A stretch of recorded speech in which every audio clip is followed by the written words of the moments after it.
Aí, o que acontece? Quando eu entendi, isso isso aconteceu em 2014 com ele. Em 2013, eu tive um insight, assim, um insider. Um insider. Acabou, né? E aí, o que aconteceu? Eu já entendia que eu era boa, que eu tinha muito resultado, que eu era muito diferenciada das outras pessoas que faziam o que eu fazia. E não só porque eu achava isso, né? Quer dizer, eu achava isso porque os outros achavam isso e eu comecei a perceber, era real o resultado. E eu falei, beleza, mas por que eu não ganho dinheiro? E é isso que a gente tem que fazer. Tem que fazer pergunta para o nosso cérebro. Nosso cérebro é um processador de informação. Se você perguntar, ele te traz a cena. Ele vai lá na sua memória, na galeria, isso chama evocar memória. Ele vai lá, cata e traz aqui, ó, e abre. E eu vi a minha mãe dizendo assim, quem tem dinheiro é safado, quem tem dinheiro explora os outros porque tem, é por isso que tem dinheiro, quem tem dinheiro é pilantra, político tem dinheiro é pilantra, né? E aí eu fui olhar... Crenças limitantes, talvez. Sim, mas esse é o ponto, a gente pode falar disso que é bem legal. A crença limitante, ela não é nossa, não é o que a gente acredita. Alguém que passou pra gente. É o que alguém que passou pra gente. E aí, isso que é ressignificar. Ressignificar, que eu falei que depois dos 23, 24 você pode fazer tudo, você tem que fazer a pergunta. Quando você percebe que você não está conseguindo uma coisa que por mais que você queira, a coisa não vai, você fala por que não está acontecendo. Não, é lindo o que você está me falando. É lindo, não é? Lindo. Eu gosto. Amei, eu acho muito importante o Brasil ouvir isso, porque tem muita gente que tem a crença limitante do vítima. Né? Da coisa do tipo assim, eu não consigo porque... Aí você vai descobrir que o teu pai também era uma... Filha, a gente não consegue porque a gente... É isso. XPTO. Maldição, cagado. Porque a gente fraco. mora nesse bairro. Todo mundo que mora nesse bairro não consegue. Justo. Todo mundo que é brasileiro não consegue. É isso mesmo. Só que aí, vamos lá. Isso já aconteceu comigo, assim. Eu acho que as coisas que eu conquistei na minha vida foram de crenças limitantes que eu fui lá e, tirei e fui atrás. Porque eu tenho uma tese meio estúpida, mas ela funciona pra mim. Mas eu acredito que todo mundo está exatamente no lugar que gostaria de estar. Todo mundo tá, de alguma maneira... eu queria estar melhor. Se você quisesse realmente estar melhor, você estaria, de alguma maneira, fazendo algo pra você estar melhor e você não tá... Mas aí você tem que acrescentar a homeostase, né? As pessoas até querem, mas a homeostase diz pra elas que não e elas acreditam que elas nem querem tanto. Exatamente, mas aí no final das contas ela acaba estando onde ela quer estar. Porque ela não força um lado pra superar esse problema. Mas mais ou menos. Tá. Vou explicar por quê.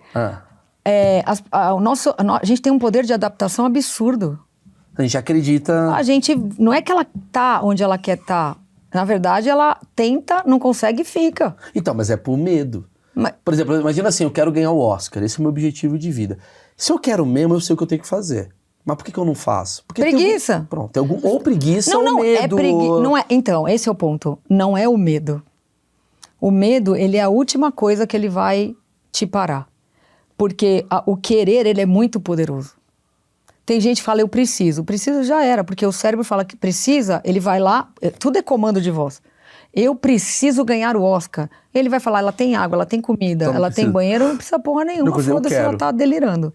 Entendeu? Eu quero. Eu faço questão. Porque a hora que eu quero, eu vou me contar o porquê que eu quero. E é isso que cada vez que eu me deparar com a dificuldade, eu vou lembrar o porquê que eu quero. Que é o famoso cara que emagrece depois de passar por uma doença. Então ele precisa emagrecer, porque senão ele morre. Se você não emagrecer... Mas aí é forçado. É forçado, mas ele não tá ligando o cérebro dele pra... Não, ele é sobrevivência. Tá. Aí entra de novo na adaptação. É uma outra questão. É a adaptação. O querer é o que move. Porque aí o querer... Que nem... Quando a gente quer algo... Mas aí vamos voltar para ressignificar que eu volto no querer.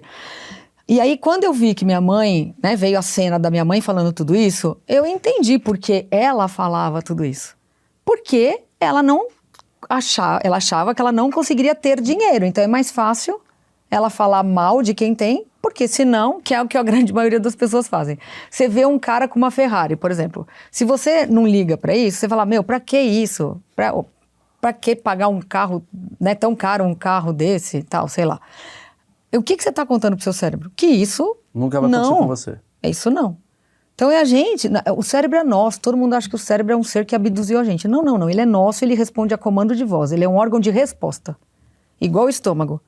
Eu tenho estímulo fome, o que acontece com o estômago? Ele começa a produzir ácido porque ele não tem dente, né? Que tem que passar por aqui para ir para lá. O cérebro responde ao que a mente deduz. Então, assim, eu tô aqui pensando no mundo das ideias, a mente, tô entrando com esses formatos da minha família, do que eu imagino do mundo, de tudo que eu vi, li, ouvi falar, e tiro uma conclusão. Essa conclusão é um comando de voz e ele só reage. Entendeu? Aí, quando a minha mãe tava ali, quando veio essa imagem, eu falei, saquei.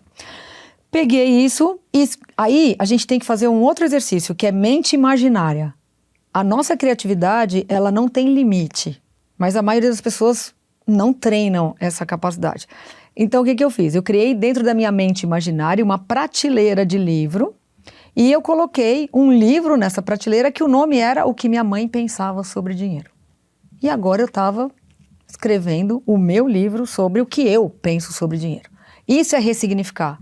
É você se separar do outro, porque agora já pode. Antes é risco separar dos pais. Mas como é que você pode escrever sobre o que você pensa sobre dinheiro, se o que você pensa sobre... Estou dando um exemplo, no caso seu. Sobre o que você pensa sobre dinheiro é exatamente o que sua mãe te falou e você não tem uma outra visão. Entendeu o que eu quero dizer? Eu entendi, mas é por isso mesmo. Mas como é que você ressignifica uma não experiência? Então, a ressignificar já é isso que eu estou fazendo. Eu descobri o significado, que era por que eu estava travada, eu queria, mas não conseguia. Perguntei para o meu cérebro por que eu não conseguia. E veio a imagem da minha mãe. Peguei a imagem da minha mãe, coloquei num livro, num formato de livro, na mente imaginária, botei o nome do livro, que era o que ela pensava sobre dinheiro, e agora eu estou ressignificando, escrevendo o meu livro. Esse é o processo de ressignificar, é se separar. Posso fazer uma pergunta estúpida? Adoro estupidez. Porque a gente vai por aí. Por exemplo, você acha então, se eu sou um cara que tem um problema de dinheiro, não tô incentivando ninguém a ir pro jogo do tigrinho, pelo amor de Deus. Isso. Mas assim, eu sou uma pessoa que tem um certo problema de dinheiro. Será que o ideal para eu ressignificar não seria, hoje eu vou comprar um tênis caro para ver como é que eu lido com esse tipo de situação? É mais ou menos isso que ressignificaria? Por exemplo, eu tenho medo de ir naquele lugar, acho que eu vou para ver... Sabe aquela coisa de enfrentar o escuro? É assim que ressignifica? Não. Primeiro você tem que entender o porquê que você não está conseguindo o que você diz que quer. É muito mais... É na mente mesmo. Não é um comportamento. Não é isso que ressignifica? Não. Comportamento é movimento. Comportamento eu vou lá e me comporto. A fala é um comportamento. Tá. Mas essa situação é assim, ó. Desde que a gente nasce até os 23 anos, a gente está usando a métrica dos nossos pais. E isso é um fator de segurança para o cérebro. Por isso que quando entra a última circuitaria, que é tomada de decisão com perspectiva de futuro, sou eu tomando a minha decisão para o resto da minha vida, onde eu vou ser responsável por ela. Eu consigo, neste momento, ressignificar para me segregar, me separar o que minha mãe, minha família pensava e o que eu penso. Qual é a minha identidade? Quem eu sou? O que eu quero deixar? Meu legado? Então você tem que fazer as perguntas para você próprio. Exato. É autorreflexão. É difícil, hein? Não é. Não é. Só é treino. Tudo é treino. Vou falar mais sobre isso. Tudo é treino. Você tem que começar a fazer perguntas para você mesmo e você pode até escrever, porque escrita é um comportamento também. Você pode escrever, falar, como eu me vejo? Quais são as minhas travas? Onde que eu tô parado? O que eu quero que até hoje eu não consegui?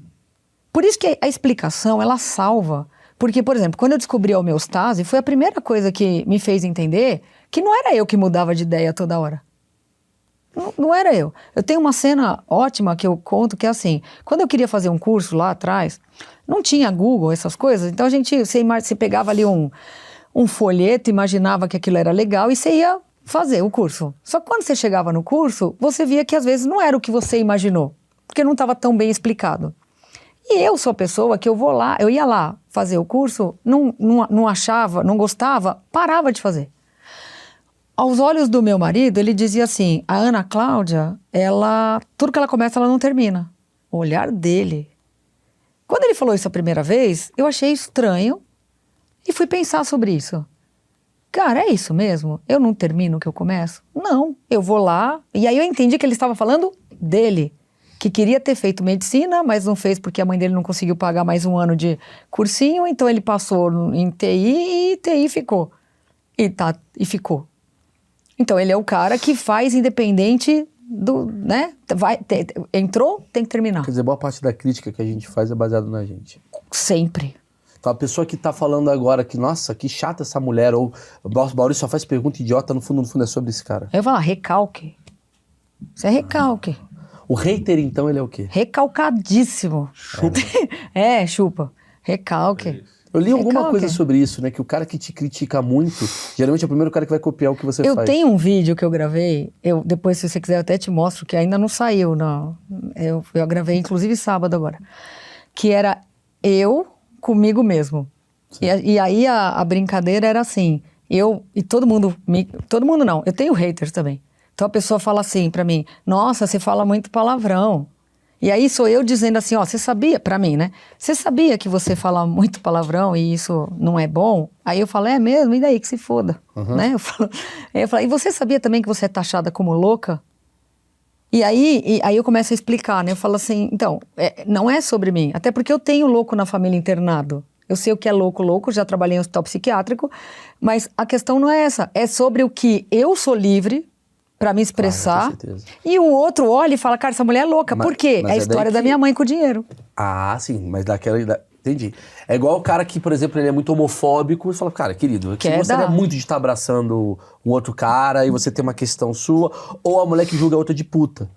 Essa daí é puta, porque no fundo tem uma coisa que você é muito moralmente, né? Travada. Travada. Então, o que o outro, é sempre que eu falo assim, ó, o outro ele vai te espelhar.